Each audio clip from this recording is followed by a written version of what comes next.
আজকে বাজাজ ফাইন্যান্সের শোরুম গিয়ে আমাদের সাথে এত বড় স্ক্যাম হয়ে যাবে আমরা কোনোদিন আশা করিনি, তাই ভিডিওটা স্কিপ না করে পুরো দেখতে থাকো।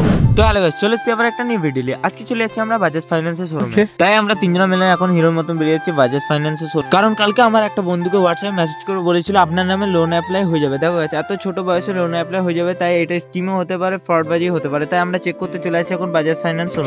তারপরে চলে এলাম আমি একটা পেট্রোল পাম্পে। কেন কি গাইস, আমার গাড়িতে একটু তেল নেই, তাই আমি আমার গাড়িতে এখন তেল ভরে নেবো। তারপরে চলে এলাম আমরা উল্লাসের কাছে, কেন কি উল্লাস থেকে আর কিছুটা দূরে বাজাজ ফাইন্যান্স শোরুম।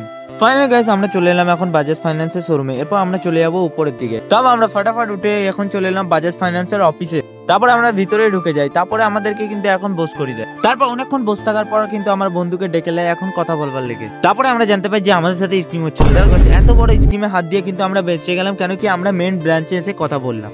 তারপর অনেক কিছু কথা বলার পর আমরা চলে এলাম বাইরে দিকে। দেখো এত বড় স্কিমে হাত দিয়ে বেঁচে গেলাম। তোমরা যদি বাঁচতে চাও তোমরা চলে আসবে আগে মেন অফিসে এসে কথা বলবে। তারপরে কিন্তু তোমরা কাউকে কোনো তোমাদের ব্যাংক অ্যাকাউন্টের ডকুমেন্টস পাঠাবে। এরপর রওনা দিচ্ছি আমরা বাড়ির দিকে। তো বাই গাইস, দেখা হবে আবার নেক্সট ভিডিওতে। আর এমনি ভালো ভালো ভিডিও দেখার লেগে ফলো করলাম।